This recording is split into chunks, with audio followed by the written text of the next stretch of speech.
Ninna, ninna, ninna, na, ninna, na, na, ninna. Ninna, ninna, ninna, na, na, ninna, na, na, ninna. Na, na, na, ninna. Ninna, ninna, ninna, na, ninna, na, na, ninna. Välkommen till den lättsamma podden Let Me Know om den amerikanska rockgruppen Kiss med Marco och Bernt. Nu kör vi!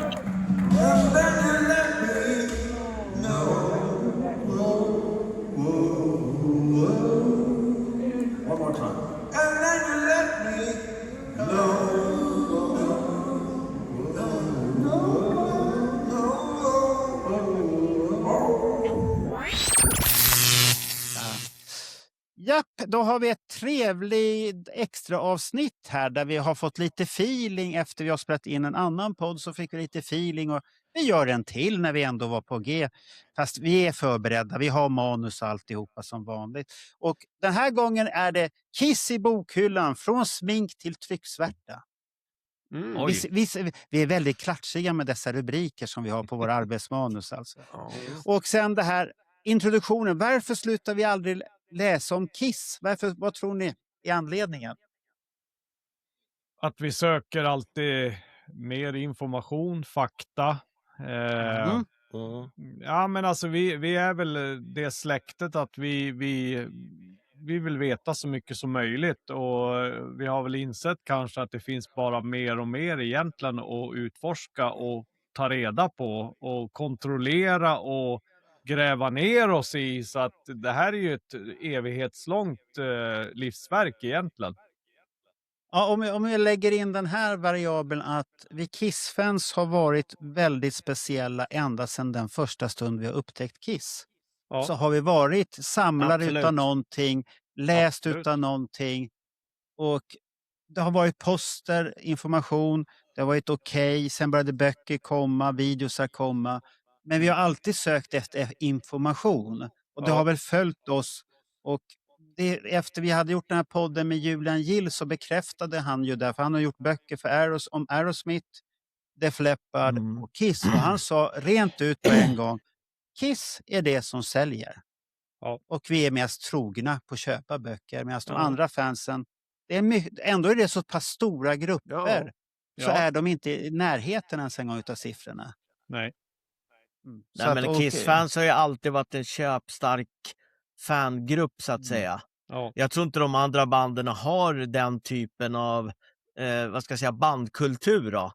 Kiss-fans vill veta allt och Ja. de betalar för att veta allt, medan andra band kanske inte har den kulturen på det sättet. Men har vi någon bokstavskombination då som ligger dold hos oss allihopa? Nej, jag tror att det må ju möjligtvis vara att vi har lite högre IQ då. Ja, jag skulle nästan instämma med Daniel där. Ja. Att vi, Ja, men på riktigt ska jag säga. Vi Det var inte hårda bara, ord det där. vi är inte bara fan utav musiken, utan vi vill veta allting runt omkring hela bandet. Och det är väl kanske det som gör oss speciella i hela rockvärlden egentligen. Att vi vill veta, vad hade Gene för stämskruvar när han spelade in Nothing to Lose, eller hade Paul kammat sig när han gjorde Turn on the Night, eller hur var kaffet i studion när man spelade in Destroyer till exempel, sådana saker. Så jag tror att Men det är ju sjukligt ju. Ja, det jag skulle inte säga att det är sjukligt. Jag skulle säga att det är passion. Det är Ja, en passion kärlek. som du hör från många artister. Att varför blev du intresserad? Fråga Dregen. Fråga killen i Opeth. Fråga vem som helst. Det börjar med Kiss. Det börjar med Kiss för nästan allihop. Sen må de ju gå vidare. Men vi har ju stannat kvar. Vi tog oss inte längre tyvärr. Men liksom, det är den där gnistan när det visuella möter det musikaliska, som möter en text som du kan förstå även om du inte är äldre än 10-12 år, så fattar du budskapet. Och det blir sån explosion i ditt huvud så att du kommer aldrig uppleva den explosionen någon fler gång i ditt liv, tyvärr. Nej. Så att du försöker återskapa den där känslan år efter år. Och sen har det gått 2-3 år, då kan du väl fortfarande kämpa. Nu har det gått kanske 40 år, men du försöker fortfarande hitta tillbaka till den där känslan som du hade. Och det, är väl, det tangerar ju nostalgi, men jag har svårt att se något band som har en häftigare visuell impact än vad Kiss hade i sina tidiga år, får man väl säga, och även en bit in. Men får jag bara fråga här då, en fråga där då, som är rätt så vettig att ställa. Har Hartvig påverkat 70-talsgenerationen och sen påverkade han 80-talsgenerationen med sina skrifter och det visuella? Absolut. Att det har hänt någonting där med oss? Ja, han har ju varit jätteviktig, och sen var ju vi en läsande generation. Nu för tiden är det inte så säkert att människor kan läsa när de är 15 år. Men på våran tid så gnuggade vi ju de här tidningarna i sinne och läste om. Och jag vet inte hur det var för er när det började komma VHS-er med intervjuer. Då såg man dem 1 gång, 2 gånger, 3 gånger. Vi lärde oss engelska. Alltså, man köpte ju till och med bootlegsintervjuskivor. Helt klart.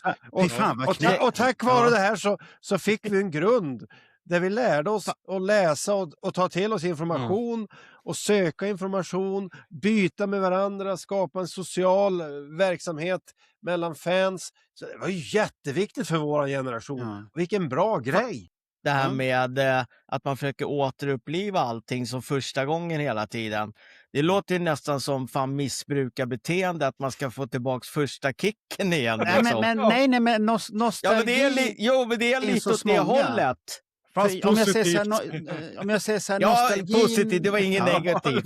Men jag kan ju säga så här, jag jobbar i en butik där vi säljer mycket nostalgi, gamla modeller. Och då är det nämligen så att många kunder kan få en kick när de hittar en Airfix-modell från 70-talet. Då får de en kick.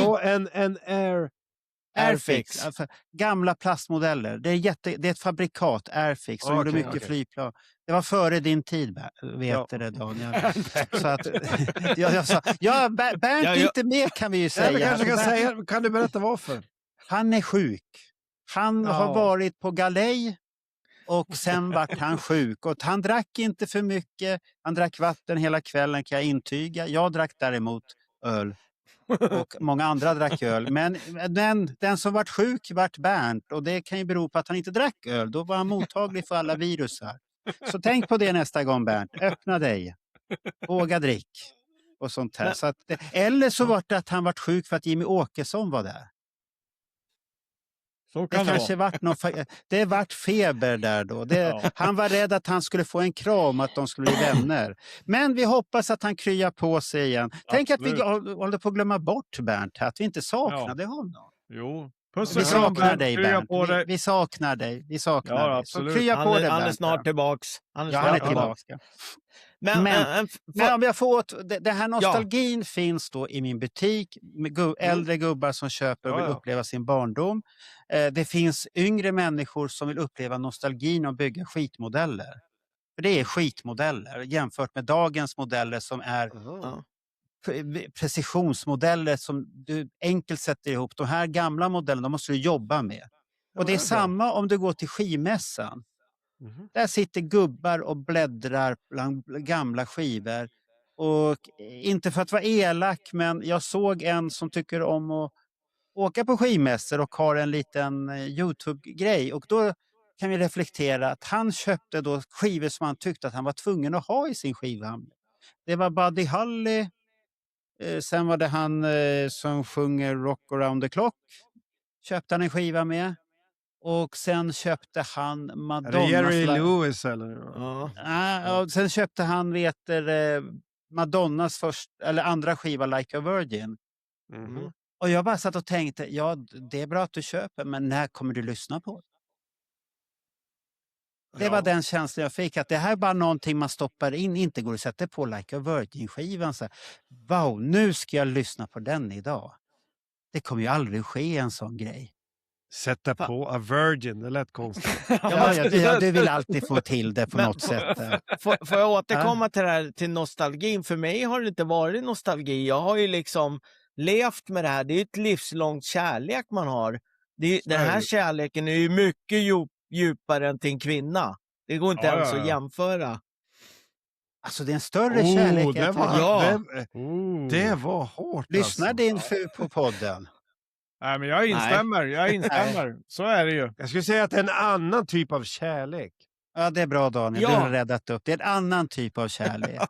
Den är Ja, men- fysisk på ett annat sätt. Jo, men en kvinna kommer inte upp i den här nivån. Det är helt omöjligt. Kanske har träffat fel kvinna. Det var bra sagt Daniel. Jag behövde inte säga det. Nu vart det relationspodden här. Ja, så att nu trodde jag att vi skulle slippa sånt när inte Bernt var med här. Men ändå Nej. kom spöket från Bernt Månsson fram här. Så att vi lämnar det där och så går vi till den här listan. Och då ska vi börja med en bok här nu. Och det är mycket sådana här böcker som har kommit ut den senaste tiden. Kanske ett år tillbaka max. Men vi börjar med den här då. Kiss 76. Martin Popoff. Ja du Marco, jag såg en intervju på Kiss FAQ podcast med Julian Gill om den där. Och det som slog mig, jag har inte läst den där boken, men det var ju att han kändes lite mer allmän i sina kunskaper. Att han var ju ingen expert på Kiss. Och det gjorde mig lite avtänd för att jag ville ha en Kiss-bok. Ja, om jag säger så här, den är jättesnygg. Den är snyggt gjord, boken. Det är snygga bilder i den om man sätter upp så här. Det är snygga grejer. Mycket standardbilder. Det är ingenting nytt. Det är väldigt mycket standard. Sånt som finns överallt och hitta i så här köpbilddatabaser där man köper bilder. Du har en allmän historia om 76 som går längst ner över alla. Det jag saknar däremot, för att det här inte ska bli en sån här typisk kaffetablebok. Den är snygg, den ligger framme. De som inte vet vilka Kiss är tycker att det är en imponerande bok. Alla som vet vilka Kiss är tycker att det här var ju lite tafatt. För du lärde ingenting nytt i den här boken överhuvudtaget. Då måste du söka med lupp och En hitta liten någonting. fråga bara, ni som har boken. Är det alltså från Europaturnén 76 eller från Destroyer? Hela 76. Ja, Hela 76. Det är lite grejer. Från Men- januari till december. Men okej. ingenting nytt.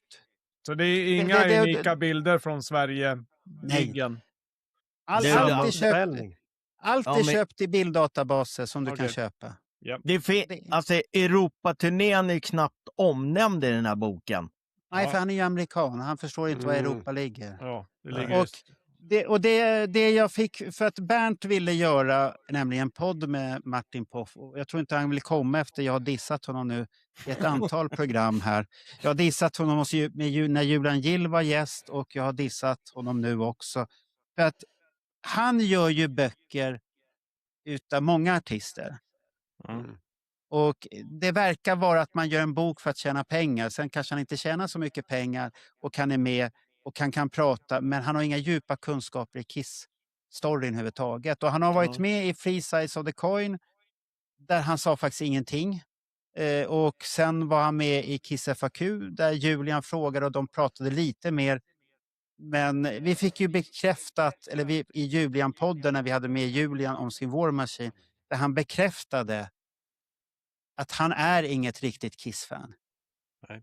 Men han gör böcker om Nej. Kiss. Mm. Och det är inte första gången han har gjort en bok om Kiss heller. Nej. Och jag har den andra och det är samma feeling med den också. Det är snyggt gjort. En liten fråga bara, alltså typ på bilder och sånt där. Är det uppgifter vart bilden är tagen? Till exempel i vilken stad? Ja, det är lite, det är så här enkla, okej, som det här att det är publicity photo session i 10 maj när de kom till London. Ja, men det är Men Till exempel om vi hade haft okej så hade de väl skrivit en snyggare bildtext. Så här sträcker Gin ut tungan på Londonbron. Ja. Det hade varit lite roligare om man men jag säger tänkte så. om det var fakta för varje bild vart den är tagen någonstans. Ja, det kan finnas vad det är, men det är ingenting annat. Så att Problemet med många bilder är att de hänger ju inte ihop med texten. Nej. De är ju felplacerade. Ja, det är inget kul. Så att, men vill du ha en snygg bok? Jättebra, då ska du köpa den. Vill du ha en bok för att du ska kunna lära dig någonting nytt, då är den här boken inte till oss. Nej. Då har jag tips till dem som vill lära sig något om 76. Titta på min 76-serie nu. där jag grottar ner mig. Där jäklar kommer ni få information som inte står i den här boken. Ja, Alltså, har du tagit över Bernt Månssons roll här nu? Okej, det var det värsta här nu. och Han snart är kommer saknad. Bootleg Crazy också med 76. Nej. Nej, men vad är detta här? Nej, Har men- du också någon reklam, Daniel, du ska göra? Nej, men jag kan ju dra den här. Det är ju... Vet ni varför grisen var så glad när han gick till slakteriet? Nej. Ja, när man är där så blir man ju väldigt kåt lätt. Men alltså... Jag förstår. Men jag hörde en sån historia idag som hade passat om Superman i alla fall. Men det ska dra vi den inte då säga. för då. Nej, jag kommer inte. Jag skulle komma ihåg, men jag kommer inte ihåg det. Nu går vi Men- över till nästa nej, bok. Nähä. jag vill säga ett par grejer till om den här. Ja, säg nu. Förutom min genomgång. Den är skitsnygg layoutmässigt. Jag tycker den är jättefin. Det enda positiva med den här var att den kostar 280 kronor för den här med brevlåda med frakt och hela skiten. Det var det Men enda den är billig. positiva. Den är billig. Ja, Den är billig. Det var jävligt billigt för mig. Ja, det är en billig Amazon. ja. Och den finns Ja. på svenska Amazon, så att det blir Ja, billig. Ingenting konstigt kommer med. Jag vet inte hur många sidor det är. Jag har fan inte kollat, men det är nog några hundra. Ja, upp mot 200 kan jag tänka mig. Ja, men det var ju någon deal på Amazon för någon vecka sedan när allting var jättebilligt. Alltså Ja. 100 spänn, allting var 100 spänn billigare än vad det brukar vara. Tyvärr har ju den tiden passerat nu. Nej, det kommer alltid nytt. Det Det var kommer väl tillbaka. det var därför jag har en jättestor Jaha. bokhög här. På grund av Marco gick att på en shopping spree. jag skulle Eller- köpa den här. Vad War fick det Machine. här? Ja, för sen kom det till, men du har ju handlat en bok, du får 30% på alltihopa. Ja, men då går jag och klickar vidare då. Så klickade jag ett antal böcker. Den här boken däremot, Mycket då är bra. vi ju på en helt annan sak. Här är det en djupdykning. Ja. Då är det en sjuklig djupdykning. Och jag kan ju Och då har säga vi så här, pratat- jag som är Ja. jätteintresserad av just fakta på gig och sådana här saker, så får du ju Precis. jäkligt mycket info som, ja, det är ju liksom så att näshåren står rätt ut. Så glad blir man. Jag har till och med kört i sovrummet. Frugan sa, vad är det nu då? Ja, nu fick jag reda på någonting som jag inte visste. Hon sa, ja, Jaha, hon trodde att det var någonting annat som skulle Ja, hända. Som precis. bara var att jag hade sett någonting. att, Nej, nej, vilken men- besvikelse. Ja, nej men jättebra. Just, jag är så här liksom nörd för fakta, och det kan vara liksom egentligen inte relevanta saker egentligen, men för mig så tillfredsställer det mig att ja, men kaffekokerskan, hon bytte filter 2 gånger i kaffebryggan den dagen de var i studion. Ja, men då är jag lycklig och kan sova gott. Då vet Men jag. det här är ju lite och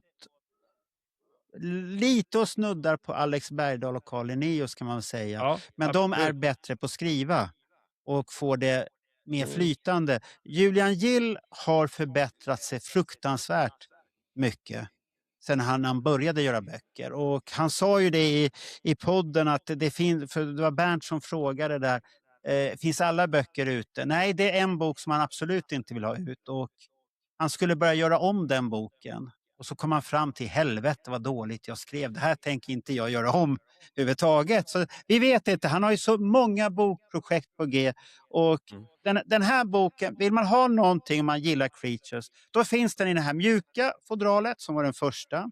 Och sen finns det nu, ja, du kan ju berätta vad du har för exemplar. Du har ju sån här kompis-ex egentligen. Nej, jag har en sån här Promax, not for Ja, det är ett resale. kompis-ex. Ja, Ja. men det är kompis-ex. För att du Så- har ju samma så- poddar och alltihopa. Jag brukar ju få hans böcker innan han ger ut dem. Ja. Och så kan jag ge lite feedback på vad jag tycker han ska ändra på. Mm. Sådär. Han gjorde ju några förändringar till nästa utgåva. Och det var ju bra. Men nu finns den här som hardcover. Ja. Och det här omslaget tycker jag, båda omslagen är rätt snygga. De är båda rätt Ja, men det här har ju faktiskt... Ja, men han har ju är snygg. anlitat samma konstnär som han hade på sin förra bok som hette Mask Hysteria, som också är en bra bok. Så att du har lite samma känsla. Och sen på den här podden vi gjorde med han på Let Me Know, Ja. så sa han ju att han hade en Liquid Up-bok på gång. Ja. Och så Härligt. pratade han om att han hade en Dynasty-bok på gång. Och så Ja. pratade han om att, som jag tror ligger närmast den här återföreningsturnén. Och då tycker jag det är så roligt, för då har han ju stulit namnet från den här boken som Marco köpte för 10 år sedan, men Ja, aldrig har fy fan. fått. Som heter Magic. Och då ska han döpa den till Magic och så är det Reunion-eran. Så han har flera böcker på gång. Men det jag skulle vilja säga om Julian är att Julian kan ju Kiss. Till skillnad från den här du nämnde tidigare, Popoff eller vad han hette. Så vet han ju vad fansen vill ha. Han vet ju vad fansen suktar efter. Och det är det han klämmer ur sig. Sen är han ju inte någon som skriver några särskilt personliga eller subjektiva åsikter i sina böcker som Carl Linnaeus gör i sina böcker. Där han har lite grann tankar och analys. Utan det är ju ganska mycket fakta. Han är lite fakta. Han är han är faktakille. Ja, fakta. Men om man köper det så är det ju svårslaget de här böckerna. Så det finns ju inte bättre fakta om Creatures of the Night än den här. Och så tycker jag lite roligt att här har min kompis Ken Keenan fått en helsida och med. Han är ju med på Kiss FAQ då. Hans bild från konserten som han var på. Hans ticket stub som han hade med.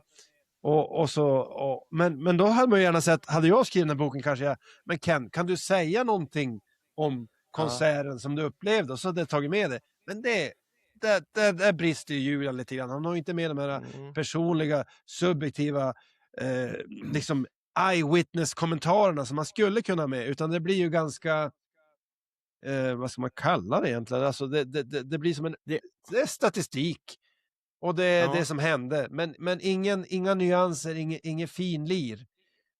Och det kan man väl sakna lite. Men då kan jag säga redan till dig att Ace-boken kommer nog överraska på dig då.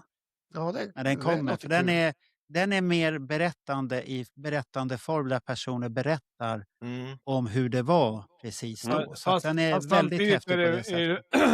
Ursäkta. Samtidigt är det väldigt svårt att komma ihåg just det här med minnen. Jag menar, säg att han var på konsert 82-83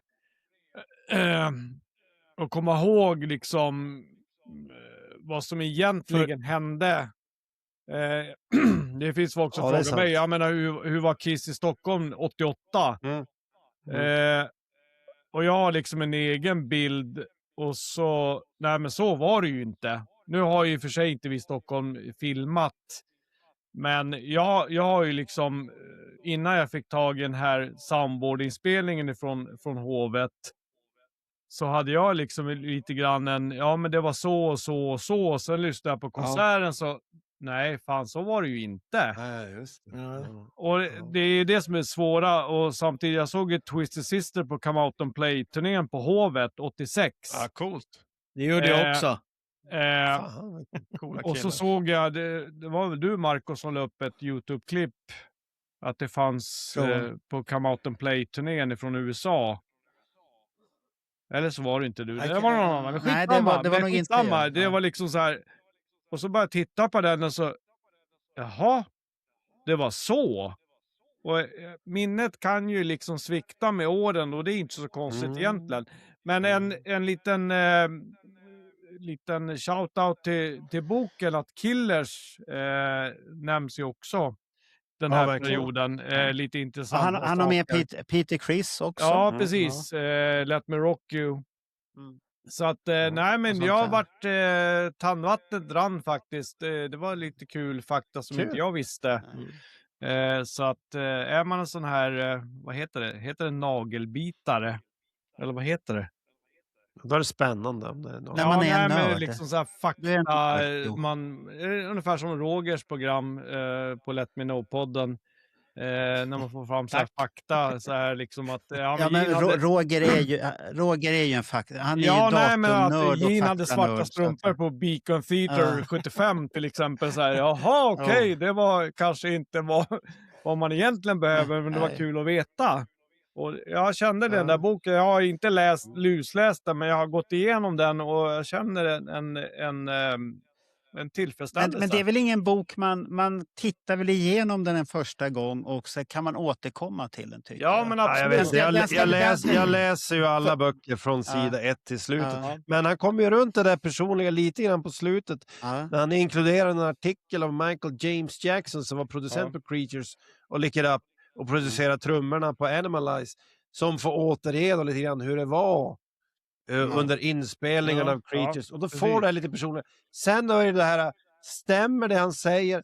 Det vet man ju inte riktigt, men det gör inte så mycket egentligen. Utan man vill ju veta vad Michael James Jackson tycker. Ja, men du får ju liksom en bild av inspelningen på något sätt. Och Ja. Michael James Jackson var ju även Ja. aktuell för att producera hela Animalize. Men Ja, det hade ju ju inte, varit bra. han hade ju inte tid. Så då vart det... Ja, det var jävligt synd kan jag säga. Nej, nu ska vi inte vara sådana för den är bra producerad. Ja, men För det här hade med blivit det- ännu bättre. Det hade varit intressant.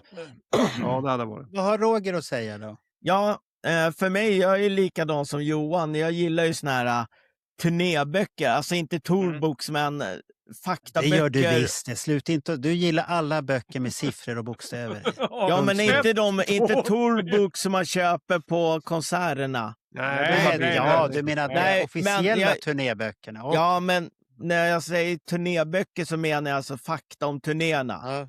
Ja, okej. Det älskar jag. Så det här är ju mumma för mig. Absolut. Ja, den har jag också. Jag har är det där den tjocka på... Den Jag har vet jag, inte, den jag har flera stycken. jättetjocka. Ja, De Ja, här borde ju du jättetjock. digga. Ja, de där har jag. Ja, det är Ja. bra. Sen får vi inte glömma att han har gjort en egen version också. Ja, de är... Den har jag aldrig sett. Den. Då förstår du att det är något fel på Roger. Att man De måste har göra en jag. egen bok. De har jag. Ja, det har jag med. Han kom med dem i en påse till när han skulle vara med första gången i Jajamän, och podden. det är jag väldigt Så. glad över. Men jag har ett litet problem med den här boken. Faktiskt. Det är att det är olika färger på bakgrunderna på varje sida. Det stör mig jättemycket. Jag hade hellre Men sett gör det! Det går ju i Creatures Men- färger, det är ju hela men- poängen. Det går från blått till lila till gult till... Ja, det där är, om jag säger så, det där är en typisk Julian Gill-grej, att han gillar att ha bakgrunder. i Och Word. det tror jag att han är lite förvånad att när vi håller på med Ace-boken, det finns inga jävla bakgrunder. Det ska vara Nej, vitt. jag skulle hellre ha vita sidor med text bara och Ja. bilderna liksom. Men har det att göra med att du ser lite dåligt? Nej, absolut inte. Nej, okej. Men vad Han kanske är gör det då? färgblind. Ja, men, Men vad är nej, vad är problemet då? titta på den här. Aha. Så är det liksom det är liksom killersbakgrundens färger. Ja, det ska ju vara lite bakgrunden. rosa. Ja. Men det är ju Killers, det är rosa. Han vill ju skapa lite effekt så att du ska det är ju förstå vad det är för att någonstans. förstå vilken I period Word. du är i. Ja, Ja, i Word. Han jobbar i Word. Jag sa ju det i podden Han gör det att bra jag i ser Word. väldigt upp till honom att han kan jobba så bra i Word. För att det är för mig otroligt att han begriper att göra de där sakerna i Word. För Word är ordbehandling för mig. Alltså jag sa det i förra podden, men vi måste ju nämna det är några jävligt coola artiklar också i den här. Ja. Ja, Även ja, om man inte förstår dem. absolut. Men liksom, här har du då dagen efter de spelar i Rio. En hel sida från de brasiliansk Jornal do Brasil. Americana que se lotata no ao vivo mas costo muito. Jag förstår Ja. inte vad de säger, men coola bilder och bara få se hur det såg ut dagen efter. Det är ju jättehäftigt. Ja, Och men sen han är bra. Även premiärgiget var väl i Bismarck Ja. 82, när det vart snöstormen där. Så var det någonting som jag inte hade hört tidigare som jag fick reda på. Det är ju det som jag menar är roliga med Julian Gills böcker och de här författarna som Alex Bergdahl, som lägger ner så pass mycket i sin själ att det kommer alltid fram någonting nytt Ja, när man släpper det. Så här, för det här är ingen podd. Det här nej. är böcker man gör och då tycker jag att då måste det finnas en själ i en bok. En Så är det podd, den kan vara enklare, man kan vara djup och så, men den kan vara mycket enklare. Men en bok finns i tryckformat och den ska vara, och den ska ju kunna, om det är en bok som handlar, då ska man ju kunna återkomma till den och titta på den. Och det kan man göra med Julian Gills böcker och sånt här. Då går vi till nästa grej då, och den här boken är det nog ingen utav er som har. Da-da! Nej, det Nej. där funderar jag på. Mm. Joey Har du läst Casota. den? Jag har bläddrat i den, inte läst den ännu. Vad Jag har haft hette mycket att killen göra. som har skrivit den? Joey Casota. Det är ju Okej. han som är trummis faktiskt nu Ja. i Twisted Sister. Och han är ju med i den här podcasten som heter... Ja, som Nej, är nu har rätt jag så glömt det. roliga. Ja, som är rätt Ja, så de är roliga. ganska De har rätt så kul. roliga samtal. De kör där. live på söndagkvällar tror jag. 1:00 för oss blir det. Så det är jävligt sent om man Ja. kan se den. Och de håller ju sig till Kiss-ämnena. Podcast Rock City tror jag den heter. Ja. Podcast Rock City. Och de Ja. pratar ju Kiss, inte som Freesize och The Coin, att i bästa Nej. fall pratar de om Kiss och i sämsta fall pratar de alltid om någonting annat. Men Men den vad är det här boken, handlar ju om de här trummisarna. På vilket sätt handlar det om dem? Ja, det ska ju handla om hur de har spelat och hur de har varit och vad de har gjort, om kontrakt och allt möjligt. Den är ju lite, man märker ju att det är en kille som inte är van att göra böcker, för det kan se ut så här. Ja, Det är lite större text, som ni ser. Vi ska gå till där det kommer, hur det kan se ut så att ni ska få se. Men jag hade inte mycket förhoppningar om den här boken, för jag var väldigt skeptisk när jag beställde den. Men så tänkte jag, men jag vill ha den. Jag vill ha det, för det finns lite bilder i den, men han har inte gett någon cred till bilderna överhuvudtaget. Så vi får väl se hur länge det här finns att köpa. Det är lite annonser och sånt här. Och sen har han ett block i mitten med, som vi hade Ace i senaste Destroyer, så här hyllning. När Peter Criss och killarna på omslag. Strike.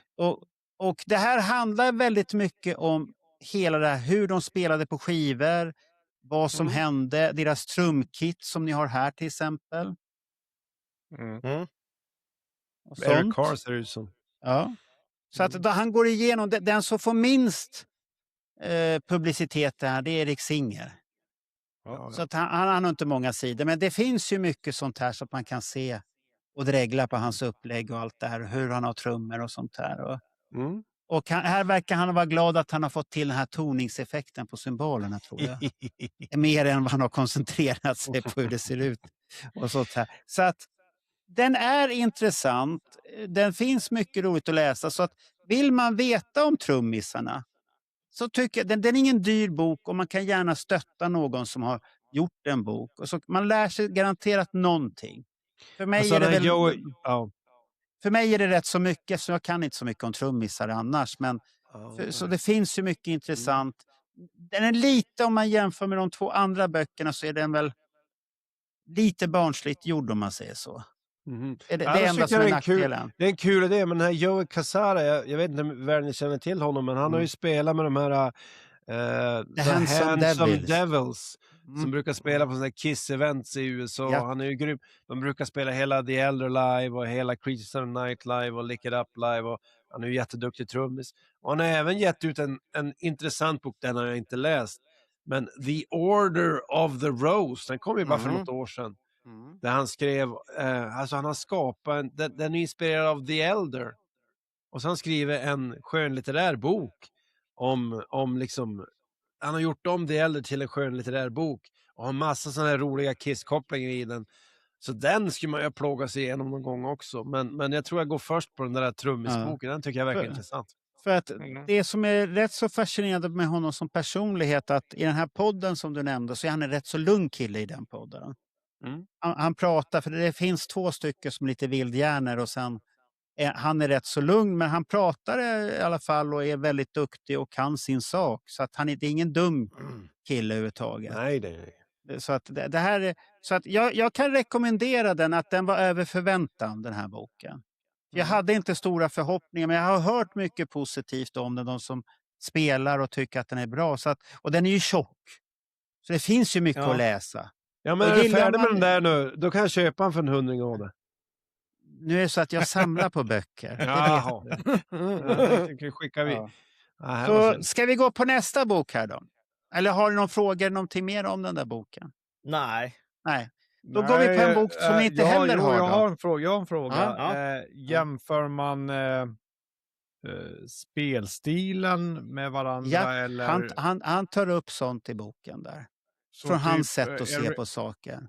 Eric Carr spelade Peter Criss-låtar och Eric Singer nu har inte jag läst. Jag har läst lite okej, här och där. Så, att så det är fint, men han jämför ju, och det är mycket skrivet ur hans sätt att se på trummisarna. Eftersom han själv är trummis. Så att han vet ju lite vad han pratar om på det sättet. Ja, det bör man ju veta om man själv är trummis. Ja. Då går vi på nästa då. Då är det Greg Pratt som har gjort... Var är Greg Pratt? Jo, Greg Pratt som har gjort den här Talk to Me.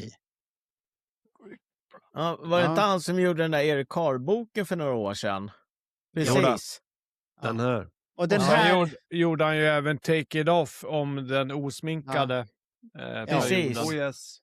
Och det här... Ja, jag kan se inte, han har inte rosat marknaden precis. Take It Off. Ja, nu har jag stöttat honom och köpt den här boken. För den var inte dyr. Jag är inte som Bernt som är sjuk här nu och räknar pengar lite för hårt när det gäller vissa saker. Inte hörlurar, för då kan det vara 20 000 på en gång. Inga problem. Ja. Men böcker och sånt. Men den här tycker jag...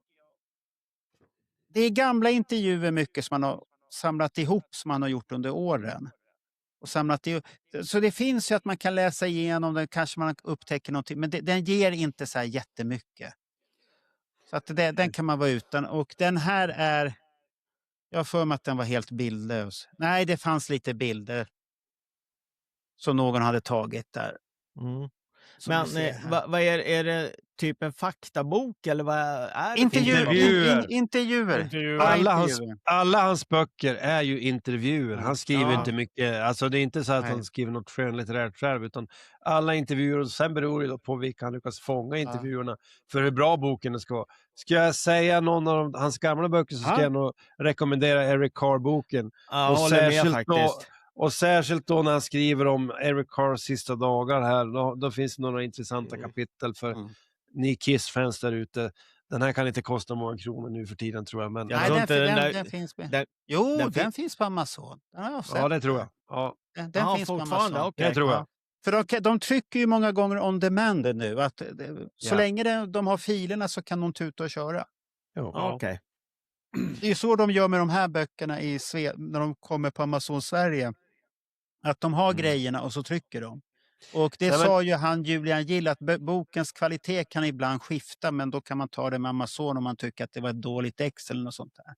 Och det kan Ja, vara olika mellan olika länder beroende på vilket tryckeri som används. Men ett bra betyg till den här, det är när man kollar på insidan. Jag brukar skriva, jag har läst den från, det syns inte det, men 28/11 började jag 2012. Och så hade jag läst ut den 29/11 2012. Ja, det är bra. Och det måste ju betyda att den var jävligt intressant. Aha. Men Absolut. hans böcker det är ju intervjuer, så de är ju väldigt lättlästa. Det går väldigt fort att läsa igenom hans böcker där. Men vill man ha den och man tycker att man saknar någonting, så tycker jag att man slår till. För det är ingen förmögenhet, du blir inte fattig. Det blir du inte. Och Du lever vi bara har en gång också. samlar man på böcker så ska man ju ha någonting. Den här fyller en lucka i bokhyllan, precis som en vinylsamling. Någonting Men vad fyller den. tycker du om omslaget, du som liksom kan sånt där? Måste jag svara på att det ser ju tv-spelsaktigt ut. Ja, det är inte bra. Det där ser ju ut som Ace egna design när han gjorde 95 typ. Ja, när han tyckte att han var kreativ. Ja, det är inte bra. Jag tänkte också på det. Jag tänkte på den här boken. Ett halvsuddigt kort på Eric Carr. Vi kan väl säga att det här är väl lite som den här om Kiss-trummisen. Det är killar som vill göra en bok, de vill säga någonting. De gör så gott de kan. Det är det. Och trummisen hade snyggare omslag än det här i alla fall. Det här är det var ganska coolt. den här är ingenting speciellt att hänga i julgranen. Den såg så jävla murrig och mörk ut. Ja, det Att är den lägger vi undan. katastrof. Sen kommer vi till nästa bok som jag hittade då när jag stod till på den här rean. då, Ja, som du slog till. Ja. Ja, det var Christopher Ward som hade gjort From Stratter to Last Chance. Finding the good in 250 Kiss songs. Jaha. Och ibland tycker jag så här kan vara roliga om de analyserar det, men det här... Nej, Julian Gill gör det här bättre. När han har analyserat så gör han det bättre. Han har mer fakta. I den här hamnade... Ja... Han berättar om saker man ska lyssna på. Som han är, om man säger så här, det här skulle kunna vara en bok som Daniel hade skrivit. För det här är lite som på Hell or High Water när du säger, jo, men 4:15 in i låten, då kommer en bellklocka som ni ska lyssna på. Aha. Okej. Det är lite sån feeling i den här boken.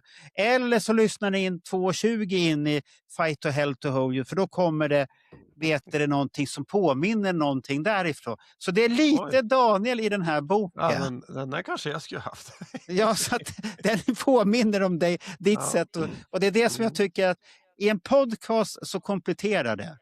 I en bok så vet det fasgott, men han har ju skrivit klockslagen och alltihopa. Mm. Till exempel 033, the ace-centric intro, the ace-centric intro plays through the first verse until the full bands comes in at 1:08. Sen berättar han inte, är det någonting bra med det eller någonting? Nej, och sen så här, Ja, det måste man ju lägga till. Ace performing the bass on this track. Aha, Men du, Marco, när du pratar om låtarna, Kiss-låtar, så kom det en bok för 1 eller 2 år sedan som heter Raise Your Glasses. Ja. A celebration of 50 years of Kiss songs by celebrities, musicians and fans.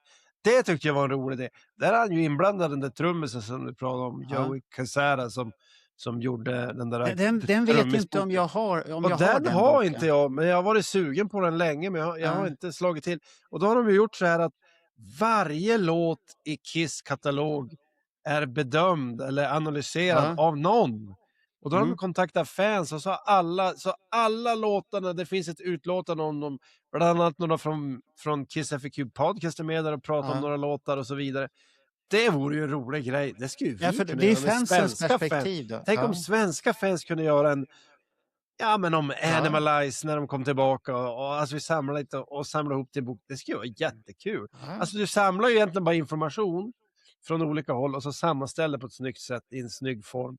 Du skulle kunna stå för formen, Marco, och så bara samla från Let Me Know-podcastarna och lyssnarna. Jag gör en sån bok på ett enkelt sätt. Ja, det på går en rätt svensk sån bok. Ja. Det går ju rätt fort, va? Det är bara att sammanställa. Men det blir kul att läsa en sån här toa-bok. Jag ska läsa lite om vad tycker folk om Murder in High Heels? Och så bläddrar man till Helmer. Den här killen, han säger ju vad som är bra i varje låt då. Så att You Matter To Me, då har han kommit fram till att det är en distinkt 70-tals discolåt. Ja, det var väl inte så jävla svårt att komma fram till det, men det är det jag menar, att den är lite... Han är lite för vild här bak för att det ska kännas seriöst som författare, tycker jag. Det kom ju någon annan sån här bok för några år sedan. Vad hette den? Masked någonting. Kommer du ihåg den? Nej, Masked. Vadå Masked? Hette den inte det? Är det också en sån här bok som någon entusiast har gjort då? Nej, där har de ju lagt in bakgrunden, till exempel Gene och Paul, och de kommenterar låtarna, hur de har tänkt när de har byggt låtarna. Producenterna är med och... Oj, då låter det mycket avancerat. Du tror du tänkt på den här officiella som kom för länge sedan, va? Den här. Precis, den där ja. Ja, men den är ju rätt kul. Den biten är kul. Först är det ju en gammal biografi som 79 tror jag. Den är väl sådär. Men sen går de in på varje skiva och pratar lite om låtarna. Det är ju jättekul. Men den är gammal, den här är gammal. Men den har ju lite tyngre gubbar att prata med. Ja. Än den här Christopher Ward. 2003 kom den här. Så att vem var det som skrev den där? Det är Ken Sharp och en annan kille. Och Ken Sharp är ju på en helt annan nivå. Och han är på gång med en ny bok, är det inte så? Ja, Destroyer-boken. Och den går faktiskt inte att beställa om du bor i Europa. Nej, för det kommer bara fram att tyvärr till den adressen kan vi inte leverera. Så börjar jag byta adress. Nej, den kan vi inte leverera till. Den kan vi inte leverera. Alltså, så jag tänkte skicka till Ken Sharp och skriva det. Vad är det här för jävla skit? Man kan inte köpa din bok i Europa här nu. Så att det är någonting konstigt. Så de får ju bara amerikanska orders. Eller vad de inte... Men den ska ju släppas först i september. Så det är ingen fara på den. Men då har ju Roger 2 böcker du ska ta fram här nu.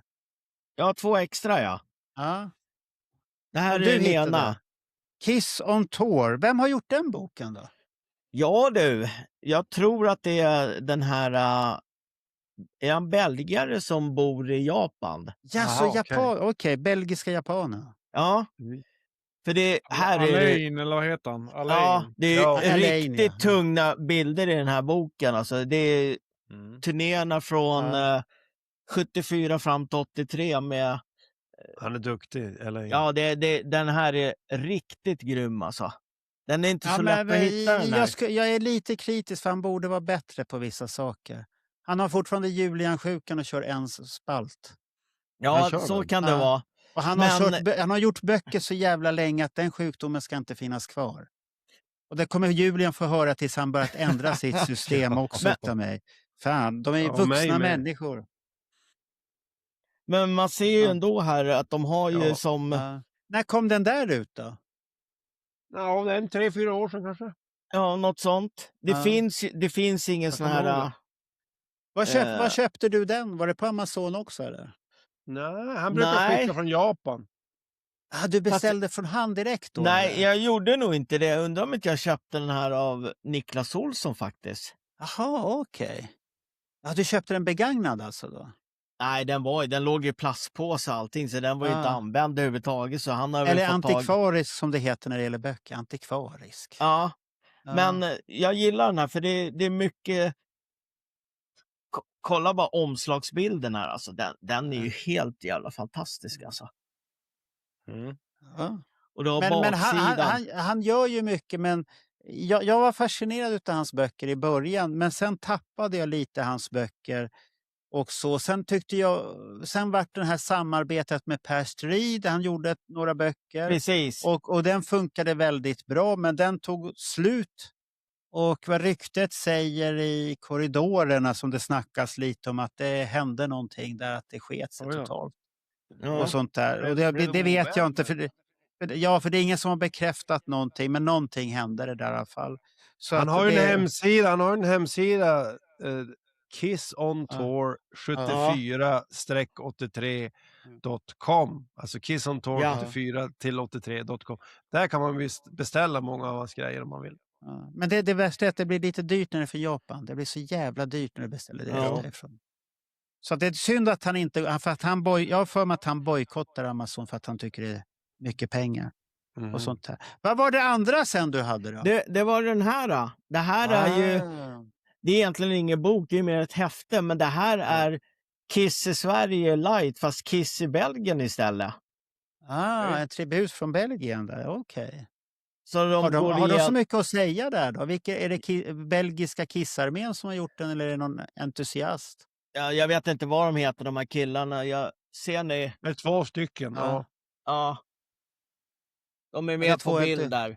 Det är 2 entusiaster i alla fall. som Ja, har så gjort den. så de har ju med liksom de här från 76 i Harelbäcke. Ja, det är roligt. Bilder Coolt. därifrån.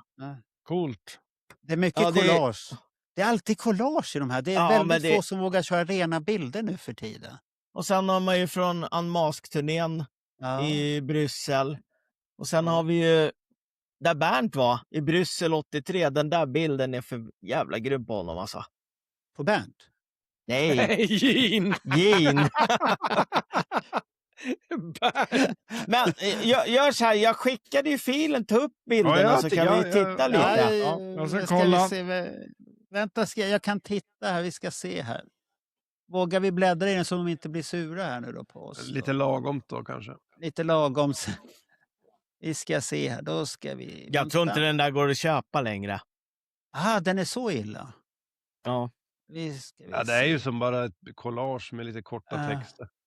Ja, för mycket såna här På- grejer På försvinner ju. holländska så ingen kan ju förstå vad det står. Så, Nej. ser ni någonting där nu? Ja. Ja, Där. vänta ska vi se här. Om man kan få... Så. Hur får man bort den där då? Så, titta. Här ser man lite hur det ser ut nu. Ja. Där är pojkarna. Mm. Och de hette direkt Vanderlacker. Gino Ja. Vallanster. Ja. Lanker. Och det är mycket collage de har gjort här, pojkarna. Ja, sen är det lite End Ja. of the Road i början här. Här är de här från Harelbacke. Alltså, det är... Kolla in de där bilderna. Alltså, de är ju helt fantastiska. Ja, de där är vi inte bortskämda med. Nej. Kolla. Och sen Unmasked. Att de har i gjort bra Bryssel. bildarbete i alla fall. Om du Det kan jag- går upp lite grann, vad stod det för datum? 21 september 80. Bryssel 21 september 90. Ja, just det. Jaha, Ja. nu vart han alldeles galen här nu. Japp. Det Och här, är någonting, där är ju det här det- är någonting Johan Wallin ska ha då, misstänker jag. Där har du Ja. Animalize också. Ja, men det är ju totalt ointressant det här. Nej, det är det inte alls det.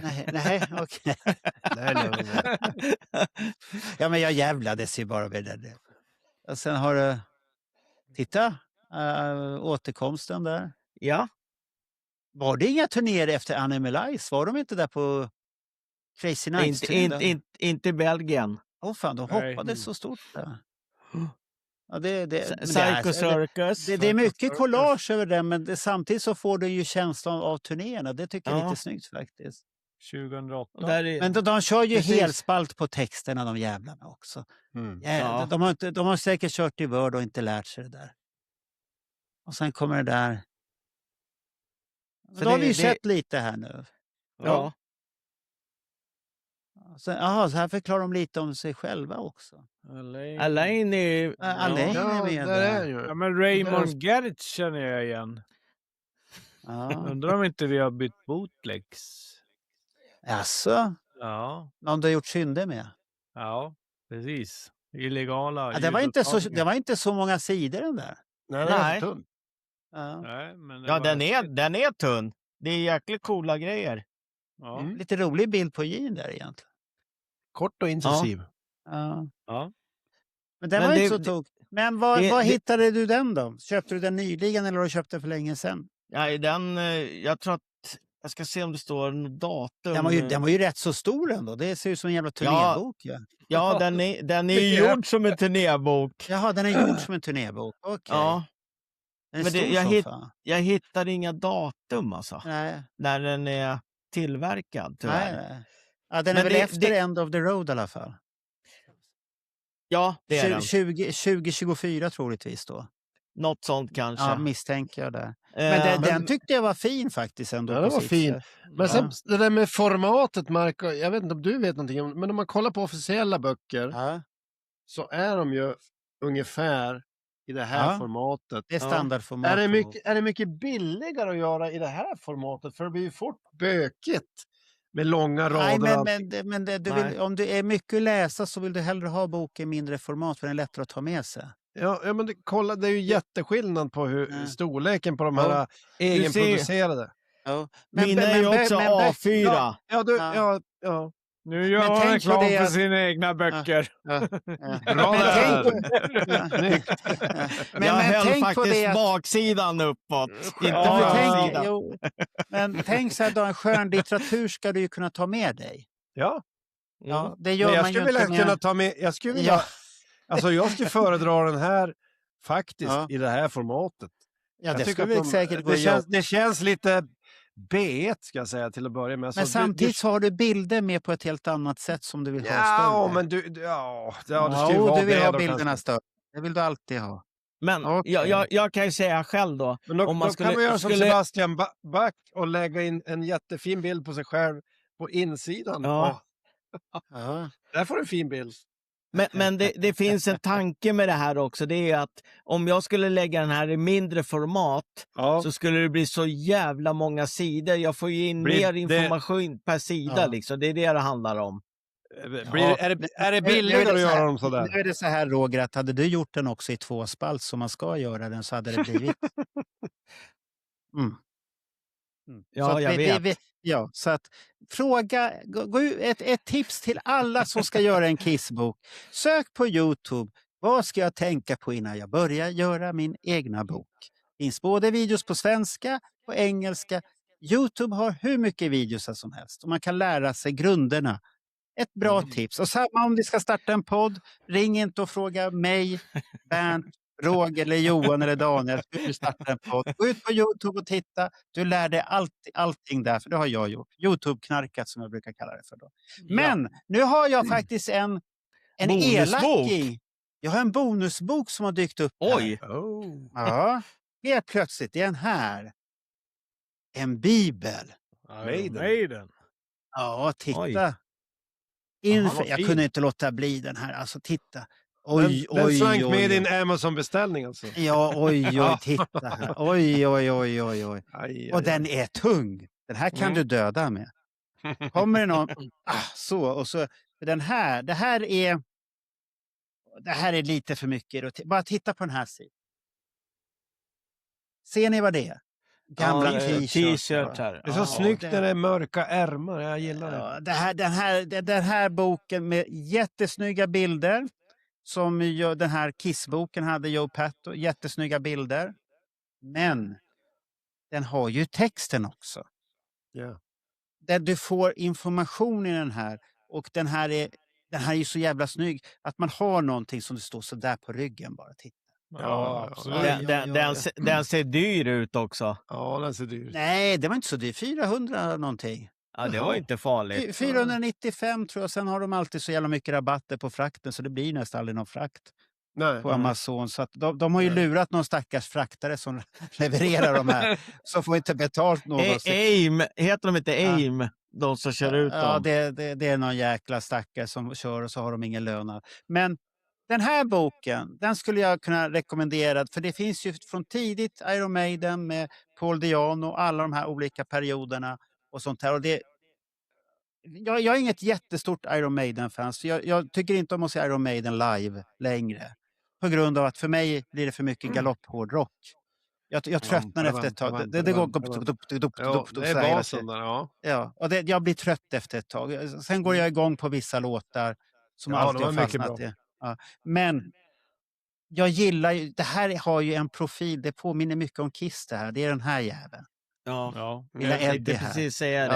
Ja. Och det enda som är lite jobbigt med Eddie nu för tiden att nu finns det ju AI Eddie. Ja.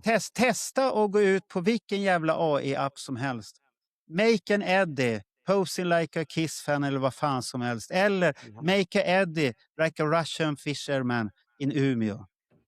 Så kommer du ha en Eddie som... För Eddie är bland det lättaste att göra i AI. Ja. Det finns hur mycket Eddie och den blir så jävla bra varenda gång också.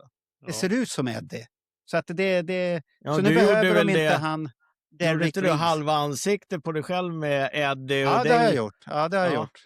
Så Eddie är bland det enklaste att göra. Maiden har ju alltid varit väldigt visuella och roliga på många sätt. Och den skivan som jag fastnade för med dem, det var den här 86, vad heter den? Somewhere in Time. Det omslaget man satt och kollade, vet du, det var hur mycket som helst, kopplingar hit och dit och jätteroligt omslag. Ja, men det är ju de gyllene åren. Du har ju där Number of the Beast, The Trooper, eller vad heter den? Peace of Mind. Och sen Powerslave. Den är bäst för mig. Powerslave. Man kommer ihåg när man vänder på Powerslave och tittar på alla grejer. Det står det och det står det. Och det kan du göra på den här Somewhere in Time. Eller heter den så? Ja, det heter så. Men lyssna på Wasted Years in lätt akustisk version. Det blir inte bättre än så. Alltså, det är så otroligt fint. Jag kan ju säga så här, jag som är bootlegs-fanatiker, jag räknade för ett par, 3 år sedan, hade jag 500 ljudupptagningar med Iron Maiden. Oj! Och jag samlar inte ens Iron Maiden. Men hur har de hamnat där? Är det bonusgrejer som kommer med? Jag har varit Iron Maiden-fan, absolut. Men du samlade ju inte på Maiden, sa du. Nej, men jag liksom varit förvånad och började räkna så här. Fan, jag hade är du missbrukare då? Ja, det är någonstans där. Okej, det förklarar ju saken då. Jag har ju inte varit någon Maiden-fans överhuvudtaget. Jag gillade Number of the Beast. Sen var jag såg Somewhere in Time-turnén på Hovet. På Hovet med W.A.S.P. som förband. Där var jag också 86, november. Vi har alla 3 varit där. Ja, men då kände vi inte varandra. Nej, jag såg W.A.S.P. och sen såg jag första låten med Maiden, så gick jag hem. Nej, men vad är detta? Det med Roger, nu får du inte vara med. Nu kastar vi ut det. Vilken tur att det är slut här. För det var sista boken. Visste ni det? Eller har ni någonting undanskuffat? Eller ska vi göra en fortsatt... Vi lyssnar och kommenterar om de vill ha med sådana här, att vi går igenom våra bokarkiv. För jag har rätt så mycket Kiss-böcker. Jag med. Och det värsta är att jag har kommit fram till att det är många jag inte har läst ordentligt. Ja, jag har bläddrat och använder dem som referenser. Så att jag har mycket utav Julian Gills böcker. Och så köpte jag har läst alla mina Kiss-böcker, men en som har läst mer Kiss-böcker än jag, det är ju Bräcke Svensson, eller vad han heter. Ja, han är en jättestor samlare också. Han, om vi ska göra någon bokserie, då ska vi bjuda in.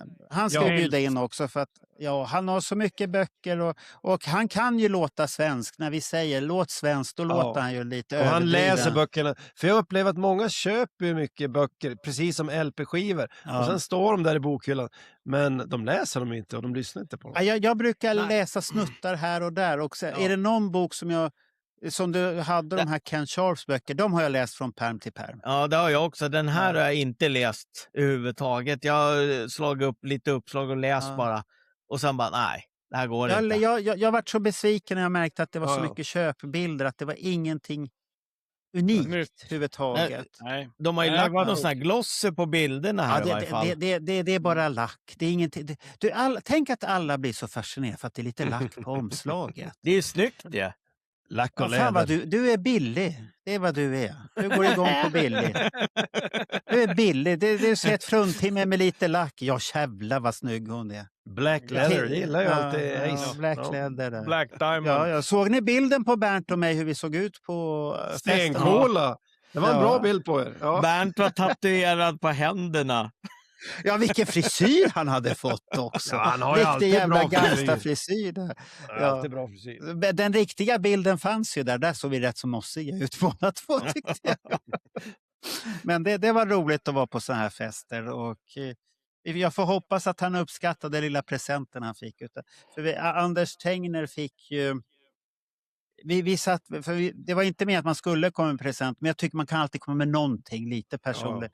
Och så kom jag på, han är ju Volvo-fanatiker. Vad har jag i butiken med Volvo? För det är ingenting vi säljer. Så jag gick och hittade ett antal, någon gammal häfte. Och sen var det någon bok som vår designupplevelse som var intern bok hos Volvo. Och så var det Volvo som polisbil. Utryckningsfordon. Och han går ju igång på Amazon. Han har ju en jättefin Amazon själv också. Och så att jag hittade lite Volvo. Sen var det någon video som hade kommit in, en DVD. The Swedish Passion, Volvo. Och då tänkte jag, det här blir bra paket. Och han var den är ju tung. Ja, det är tungt. Så jag hoppas att han gillade Volvo-paketet. För jag tycker man ska alltid ha någonting med sig i alla fall. Ja, Så, sånt här. Ja, så att det var lite roligt det där. Men det här var ju ett trevligt avsnitt också. Ja, det var kul. Absolut. Absolut. Och vi hade ju mycket att säga som vi alltid har. Det har aldrig varit ett tyst avsnitt någonsin från oss. Nej. Det är konstigt. Nej. Nej, det är skumt. Det är konstigt. Så jag tackar för det här trevliga samtalet med er ikväll här som vi har gjort. Och så får vi hoppas att göra om det här. Men vi kan ju ha till teman suddigummi med Kiss och DVD-er med Kiss eller vad som helst. Ölunderlägg eller vad som helst och recensera. Absolut. Det finns Det verkar ju mycket att prata om. funka. Eller så fortsätter vi med böckerna enklast nästa gång också. Det är så att vi säger väl så och så tackar vi för oss allihopa. Tack! Ja. Hej, Tack och hej. välkomna åter. Hej. Hej, hej.